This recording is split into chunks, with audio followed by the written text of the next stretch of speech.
Today I'm just gonna do a guide for the last half of Master Mode Episode 3. So I'm just gonna put a bit of background footage of me beating Master Mode 325 cause like, why not? So this guide will be user friendly because I'm not using maxed out treasures. And use the timestamps in the video to skip to the part you need. So in the first half of the video, I'm gonna teach you a bunch of general tips for Master Mode. And then at the end of the video, which is like the part of the video no one watches, I'm gonna give you a guide for like every single stage. But the thing is, I didn't even bother recording my gameplay for all those stages because like the gameplay for the levels isn't really necessary. It's all about the team composition instead. So I'm just gonna show you screenshots of the teams I use instead, and it'll go along a lot quicker too. Like you won't be here forever. So anyways, let's begin with the general tips. So you see this thing right here, the Statue of Heroic Radiance. So this thing's actually really important. Mine's level 36 and I found out that this helps a lot. So if we like go into Master Mode right here, we can see this thingy right here. So there's like a special requirements for Master Mode where like you lose a lot of like bonds and like laboratory stats and everything.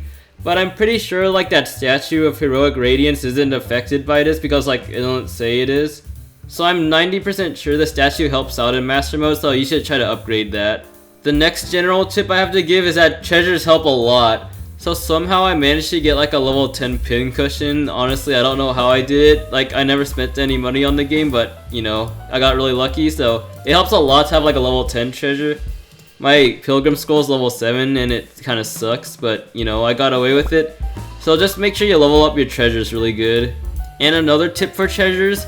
So you always want to use a scroll and you always want to use a watch, but the third treasure, it can vary. So sometimes you want to use a pincushion, sometimes you want to use a feather, and sometimes you want to use a scythe. And honestly, I think those are the only 3 viable treasures for Master Mode. Some funky stages, like you know, the ones with a bunch of shields, you can use Paper Charm. Or in some of the stages where you need high burst damage, you can use like this conch shell treasure right here. But other than that, just stick with the 3 main treasures for the third slot. The third general tip I have to give is that you need a lot of damage resist for your tanks. So you see right here, I have like 49.5% damage resist for this topping set right here. So what I learned the hard way is that 45% damage resist and under isn't enough. So you gotta have 45% or more damage resist. Like, you know, this is enough right here, 49.5%. The next general tip I have to give you is never use auto and never use 1.5 speed. I don't understand why people use 1.5 speed and auto still. Like, all it does is hurt your gameplay instead of helps it, so I really don't understand why people are doing that still. The next general tip is team composition. So I'll go into the specific teams later on, but for all teams, just use Cotton. Like, you know, just use Cotton for every single level. So now, I'm gonna go over the toppings. So disclaimer. So a cookie can have different kinds of topping sets, like there's variations, but you just gotta use what works best for you.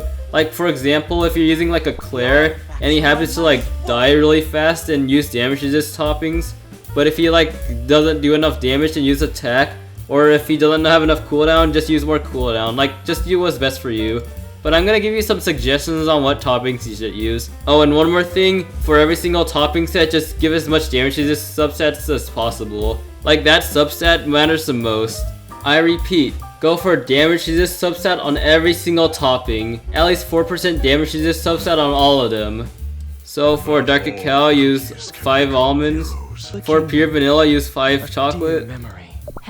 For Frost Queen, you can either use 5 raspberry or like 3 raspberry and 2 almonds, or you can use 5 almonds.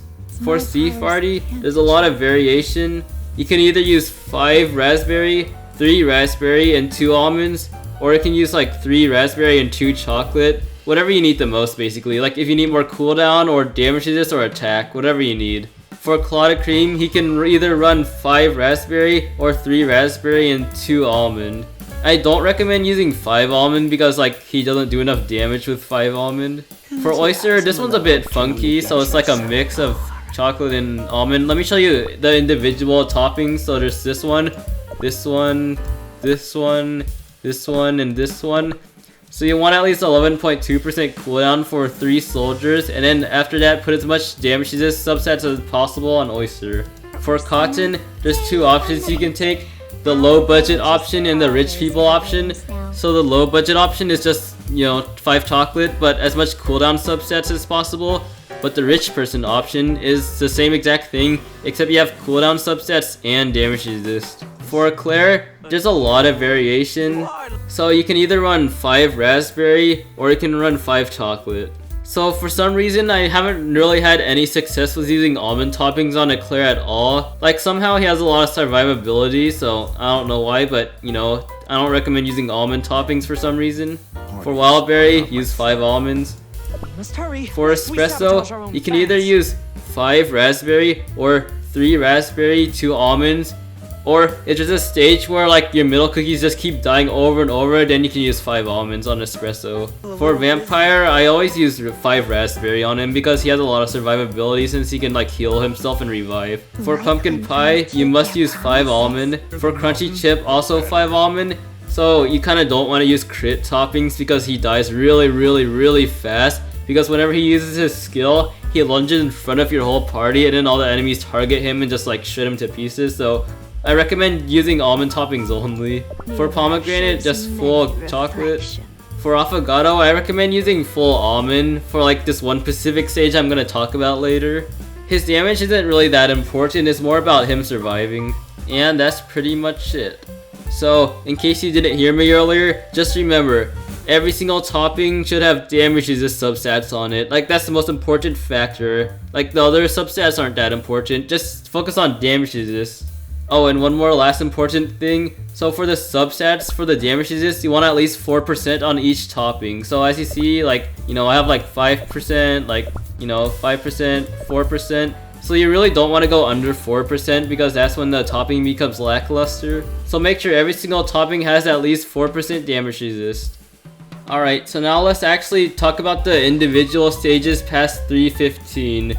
So for 316, I kind of don't have any team for it because it's been like a few weeks, so I know, very professional.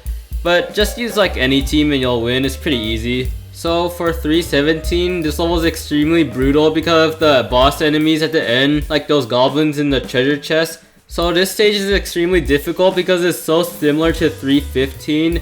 So I ended up just beating it with this team right here, Summoner Comp with Espresso in it. If you want to know what the toppings are, well, that means you skipped too far ahead in the video, so just go back a little and go through my topping explanation. Use a pincushion for this stage. For 318, it has that really big boss, like the goblin driving in the really big car.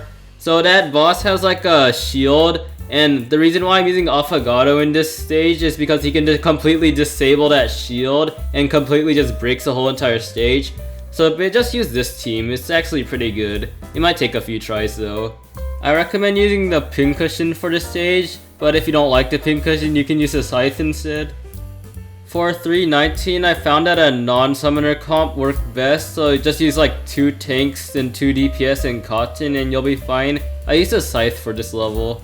For 320, this is a level with Pomegranate and Licorice. So Vampire is absolutely needed for the stage, like he's really good in it, like he can snipe Licorice and Pomegranate from the back. And also I did not use a pincushion for this stage, I used a scythe instead. For 321 I used a non-summoner comp and I barely got away with it, and I used a scythe for this level.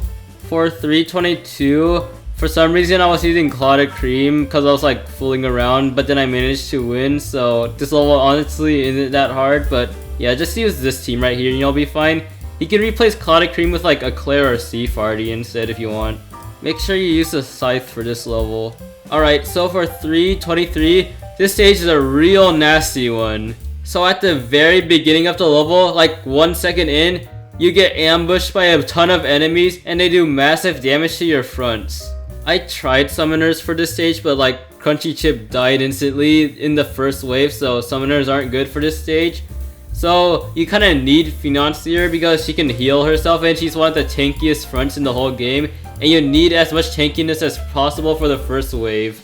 So Eclair and Espresso combined can like wipe out the first wave pretty easily. Well, not easily, but you know what I mean. And then Wildberry's there to help give some damage resist to Financier. So it's actually pretty good to have 2 tanks in this level because they can like split the damage a little bit during the first wave. I also recommend using the feather for this level because one of your cookies is probably gonna die and it's like kinda inevitable, so use the feather. So 324 is a whole lot easier than the previous level, so you shouldn't have too much trouble with this one. Just use the team shown on the screen right now and use the scythe and you'll be fine. And finally, 325. So actually the team I'm using on the screen right now is not optimal because like Pumpkin Pie keeps dying somehow. So honestly she's not actually that useful for this stage for some reason. Like as you see, I beat the boss without her, so you can replace Pumpkin Pie with someone better like Wildberry or like Espresso, someone else. And use a Pincushion and just a summoner team, and Crunchy Chip is kind of mandatory, and then you're all good. Alright, so that's the end of the video. So I was trying to be more serious today and like, you know, not to make too many jokes and everything, so subscribe.